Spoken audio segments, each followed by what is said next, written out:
20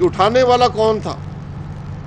آج وہ وزیر اعظم خط لکھ رہا ہے. یہ گھر میں ایک دوسرے کو خط اب لکھنے شروع کر دیے کہ ملک میں جو الیکشن کا نظام ہے بڑا بگڑ گیا ہے. الیکشن کا نظام تو موجود ہے, اس میں بگاڑ پیدا کرنے والے کو پکڑیں, دسکا میں پریزائڈنگ افسر کو اٹھانے والے کو پکڑیں, دسکا میں ووٹ چوری کرنے والے کو پکڑیں, سینٹ کے اندر کیمرے لگانے والے کو پکڑیں.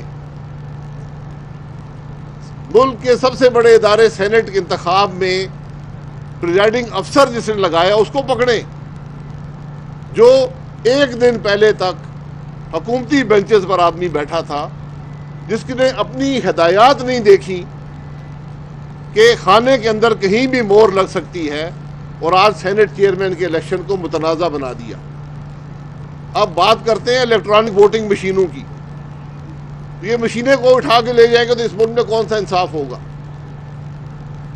ان مشینوں کے اندر جو ڈیٹا ہے اس کو غائب کر دیا جائے گا تو کہاں سے ہم کس کے پاس جائیں گے؟ آج ملک میں الیکشن چوری کرنے کا ایک نیا ذریعہ بنانے کی کوشش کی جا رہی ہے, اور بنانے والے کون ہیں؟ جو خود الیکشن چوری کرنے میں ملوث ہیں, جو خود ایک چوری شدہ متنازع الیکشن, پاکستان کی تاریخ کے سب سے متنازع الیکشن کی صورت میں حکومت میں آئے ہیں. آج وہ ملک میں الیکشن کے نظام کی بات کر رہے ہیں.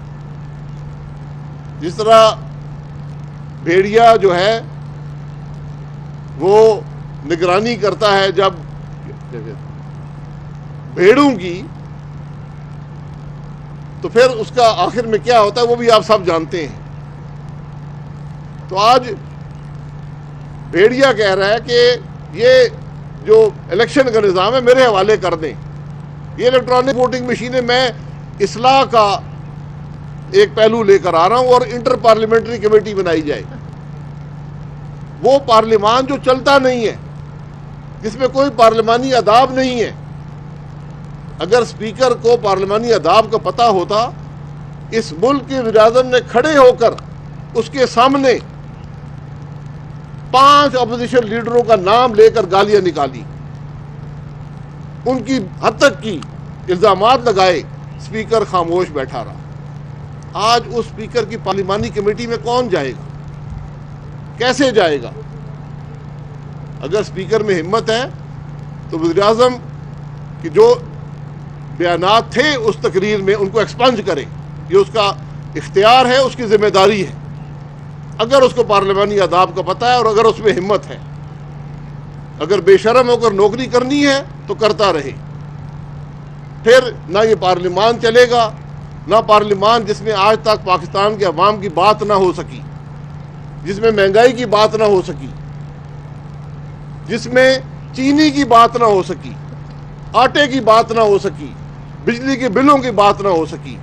وہاں پر عوام کی تکلیف کے بارے میں سوال اٹھانا اسپیکر روکتا ہے. اسپیکر آج ملوث ہے اس پارلیمان کے نظام میں, یہ نظام نہ چل سکے. اسپیکر جو ہوتا ہے غیر جانبداری کا مظاہرے کے ساتھ اپوزیشن کا اعتماد حاصل کرتا ہے. یہ وہ اسپیکر ہے جو نہ لیڈر آف اپوزیشن کو بولنے دیتا ہے, جس کو اپوزیشن کی سامنے کی بینچز خالی نظر نہیں آتی. لیڈر آف اپوزیشن بھی جیل میں, جس پر کوئی مقدمہ نہیں ہے. پارلیمنٹری پارٹی کا لیڈر بھی جیل میں, اسپیکر خاموش بیٹھا ہے. اس ہاؤس کا کسٹوڈین خاموش بیٹھا ہے. یہ آج ملک کی بدنصیبی ہے. اس اسپیکر پر کون اعتماد کرے گا؟ اسمبلی کے احاطے کے اندر 6 قومی اسمبلی کے ممبران پر ایک موب جو ہے, بدماش جو ہیں, وہ حملہ آور ہوتے ہیں. اسپیکر خاموش بیٹھا ہے. اسی دن 1 گھنٹے بعد لیڈر آف دا ہاؤس, جو سارے ہاؤس کا لیڈر ہوتا ہے, وہ تقریر کرتا ہے سوائے اپوزیشن کو گالیاں نکالنے کے نام لے لے کر, اور کوئی بات نہیں کرتا. اس میں بھی اتنی اخلاقی قدریں نہیں ہے کہ یہی کہہ دیتا یار یہ بڑا غلط ہوا ہے. ہم نے نہ ایف آئی آر کی درخواست دی ہے, نہ ہم چاہتے ہیں ایف آئی آر کی درخواست دینا. یہاں ایک کاؤنسل آف ایلڈرز کا ہمیں کھاتا ہے، کاؤنسل آف ایلڈرز بنے گی. یہ قبیلہ نہیں ہے میرے بھائی، یہ پارلیمان ہے. یہاں پر کمیٹیاں موجود ہیں. اسپیکر کو اسی دن نوٹس لے کر اسی وقت کمیٹی کا اجلاس بلانا چاہیے تھا. اس کی ذمہ داری کے اندر حملہ ہوا ہے، اس کی وجہ سے حملہ ہوا ہے. یہ وہی اسپیکر ہے جس نے یہ روک دیا تھا کہ جہاں پر ہم رہتے ہیں، جو پارلیمنٹ لاجز ہیں، جو ایم این ایز رہتے ہیں، سینیٹر رہتے ہیں، وہاں پر میڈیا نہیں آ سکتا. یہ اسپیکر کے آرڈر ہے.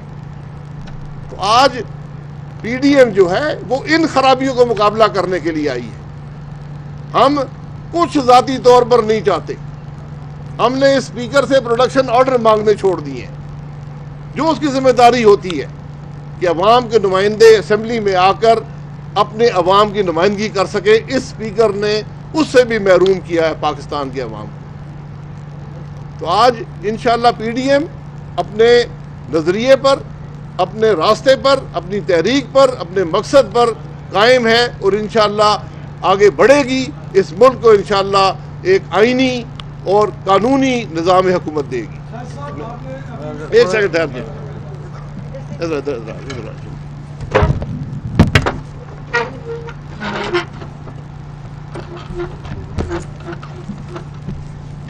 بسم اللہ الرحمن الرحیم. جیسے ابھی شاہد صاحب نے آپ کو بتایا، میں کچھ باتیں ضرور کہنا چاہتا ہوں کہ آج پاکستان کی جو حالت ہے، 2013 میں ہمیں ایک لٹا پٹا پاکستان ملا تھا جس میں توانائی نہیں تھی، دہشت گردی تھی، معیشت ختم تھی. 2018 میں ہم نے پاکستان کی معیشت کو 5.8% پہ چھوڑا. ملک کی تاریخ کا سب سے بڑا 5 سالہ منصوبہ 3200 ارب روپیہ ملک کی ترقی پہ خرچ کیا. سی پیک میں 29 ارب ڈالر کی سرمایہ کاری ملک کے اندر لگائی. مہنگائی کے جن کو بوتل میں بند کیا، دہشت گردی ختم کی. آج 3 سال کے بعد مسلم لیگ نون کا یہ حق ہے کہ جنہوں نے یہ ملک ہم سے چھین کے پی ٹی آئی کے حوالے کیا، ہم یہ سوال ضرور کریں کہ پاکستان کے 22 کروڑ عوام نے کیا غلطی کی تھی کہ ان کا یہ مقدر بنایا جائے. پاکستان کے 22 کروڑ عوام نے کیا توہین کی تھی کہ ان کے ذمے یہ بربادی، یہ تباہی دی جائے. اگر ہم سے ملک چھینا گیا تھا تو ہم نے 5.8% پہ ترقی چھوڑی. پی ٹی آئی 6% پہ لے جاتی، 6.5% پہ لے جاتی. ہم کہتے ہم سے حکومت چھینی گئی ہے لیکن ملک ترقی کر رہا ہے، ہم خوش ہیں ملک ترقی کر رہا ہے. ہم سے الیکشن چرا کے حکومت چھینی گئی اور اس کے بعد ملک کو بربادی میں پھینک دیا گیا. آج جو حکومت کے وزراء چیخ داڑ کر رہے ہیں، میں ان سے سوال کرنا چاہتا ہوں کہ ہم نے پاکستان کی معیشت 5.8% پہ چھوڑی، آپ نے نیگیٹو 0.4 پہ 2 سالوں کے اندر پہنچا دی. کون ذمہ دار ہے؟ اس کا جواب دیں. قوم آپ سے جواب مانگتی ہے کہ انڈیا 11.5% پہ گرو کر رہا ہے، ہم -0.4 سے گرو کر رہے ہیں. یہ فرق کتنی دیر قائم رہے گا؟ اگر اسی رفتار سے ہم چلتے رہے تو ہم تو انڈیا کے مقابلے میں نیپال یا سری لنکا بننے جا رہے ہیں. یہ ایٹم بم شم کام نہیں دے گا جب اتنا فرق ہو جائے گا. کوئی جواب دہ ہے؟ پاکستان کی اس معاشی تباہی کا کون ذمہ دار ہے؟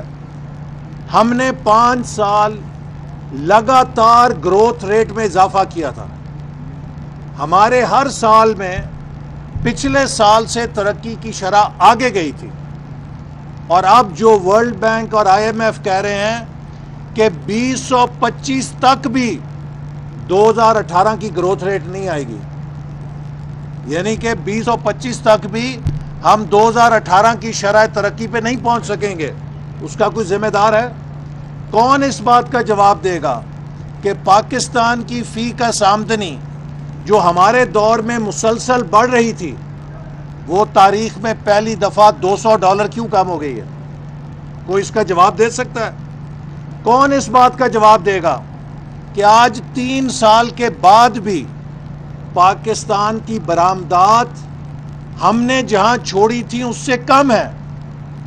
ایکسپورٹس 2021 میں بھی 2018 میں جہاں ہم نے چھوڑی تھی ان سے کم ہے، اس کے باوجود کہ 40% ڈیویلیویشن کر کے ملک پہ مہنگائی کا پہاڑ توڑ دیا گیا۔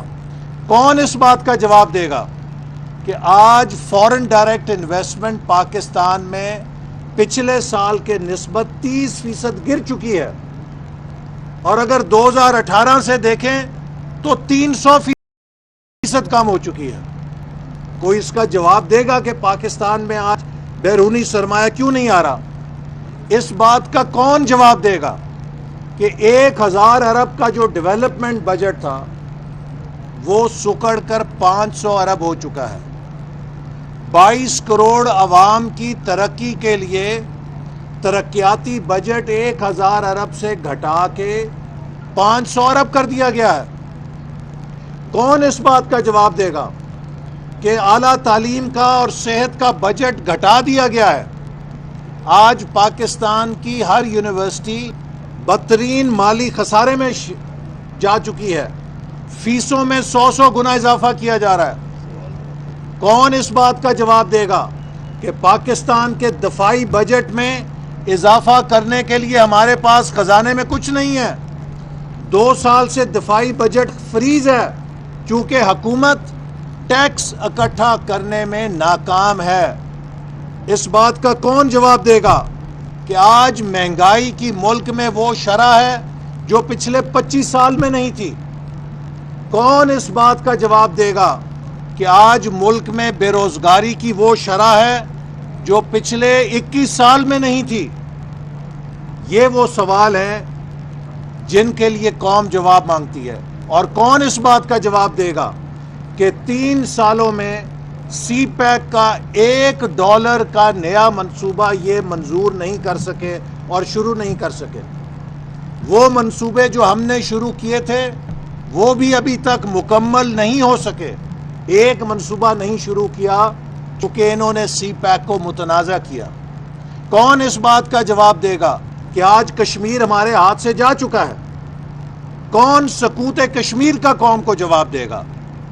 آپ سوائے جگتیں کرنے کے ایک فوج ہے وزیروں کی جو سوائے جگتیں کرنے کے، اور ایک وزیر اعظم ہے جو کھڑا ہو کے کبھی ہمیں بتاتا ہے چین کا ماڈل اچھا ہے، اگلے دن بتاتا ہے امریکہ کا ماڈل اچھا ہے، اگلے دن بتاتا ہے سعودی عرب کا ماڈل یہ ہے،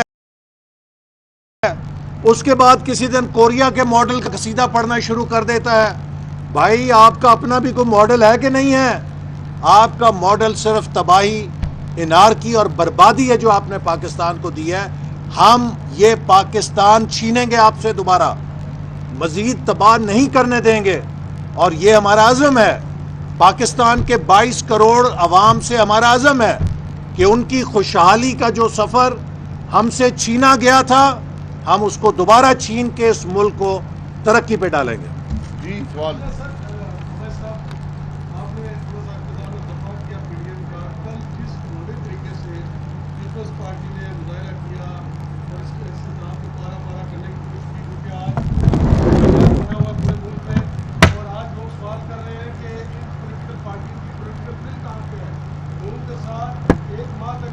ٹھیک ہے، آپ کی بات سمجھ آ گئی، آپ کی بات سمجھ آ گئی ہے۔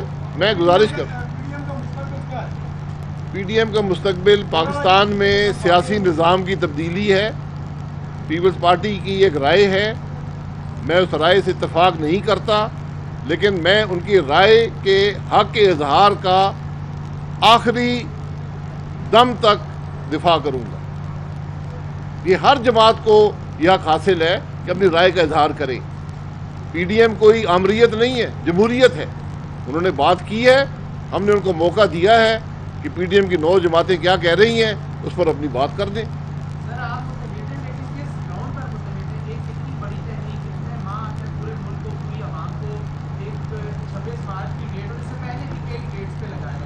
کوئی ڈیٹ ہم نے نہیں لگائے رکھا میرے بھائی۔ بات بڑی سیدھی ہے، بات بڑی سیدھی ہے. ہمارا ایک نقطہ ہے، ہم ایک تحریک ہیں. نقطہ یہ ہے کہ ملک آئین کے مطابق چلے، نہیں چلے گا نہیں ترقی کرے گا.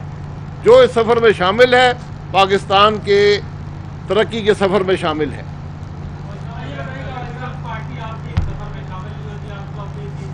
یہ آپ کی رائے ہے، آپ کی رائے ہے. میں نے کہہ دیا ہے، انہوں نے اپنے اختلاف رائے کا اظہار کر دیا ہے.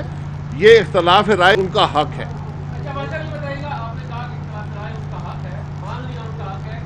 لیکن اگر پاکستان پیپلز پارٹی یہ کہتی ہے کہ ہم صوبائی حکومت نہیں چھوڑتے اور ہم آپ کے ساتھ چلنا بھی چاہتے ہیں، تو پھر پی ڈی ایم کا، پھر آپ کا کیا جواب ہوگا؟ کیونکہ آپ اور میرے بھائی صوبائی حکومت کی یہاں پر کوئی بات نہیں ہوئی. یہ قومی اسمبلی سے استعفے کی بات تھی. جی جی سینٹ میں جو اپوزیشن لیڈر کا عہدہ تھا وہ مسلم لیگ نون کو دیا گیا تھا تمام جماعتوں کی اتفاقی رائے سے، اور اعظم تارڑ صاحب کو مسلم لیگ نون نے نامنیٹ کیا ہے.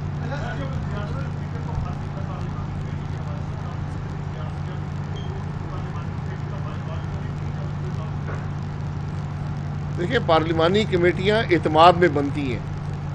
پارلیمانی کمیٹی وہ سپیکر نہیں بنا سکتا جو ایوان کا اعتماد نہیں رکھتا، جس کا رویہ، جس کا ریکارڈ اس بات کی عکاسی کرتا ہے کہ نہ اس کو پارلیمان کی روایات کا پتہ ہے، نہ اس کو پارلیمان کی روایات کی پرواہ ہے.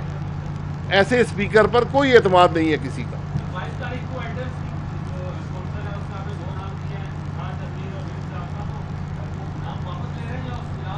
ہم نے کوئی نام نہیں دیا. کاؤنسل فار ایلڈرز کون سے اسمبلی کے قانون کے تحت یا رول کے تحت بنی ہے ہمیں بتا دیا جائے. یہاں کمیٹیز ہوتی ہیں. ایلڈرز کس کو کہتے ہیں؟ یہ میں نے پہلے کہا، یہ قبیلہ نہیں ہے جہاں جو زیادہ عمر کے لوگ ہیں ان کو اکٹھا کر کے کوئی جرگہ بنا لیں گے. یہ نئی باتوں کو اختراع یا چھوڑ دیں. پہلے دن ہی اسپیکر کو معافی مانگنی چاہیے تھی کہ میری وجہ سے یہ سب معاملہ ہوا. لیڈر آف دا ہاؤس کو بولتا کہ جاؤ اس کی تفتیش کرو، کیوں یہ معاملہ پیش آیا ہے. لیکن وہ وہاں بیٹھ کر لیڈر آف دا ہاؤس کی گالیاں سنتا رہا جو ان ممبران کو دے رہا تھا جو اسمبلی میں موجود نہیں تھے. تو جس آدمی کو یہ بھی پرواہ نہ ہو، نہ اسمبلی کے روایات کی پرواہ ہو، نہ قوانین کی پرواہ ہو، نہ بنیادی اخلاقی قدروں کی پرواہ ہو، وہ اسپیکر کہلانے کے قابل نہیں ہے. بس ٹھیک ہے جی.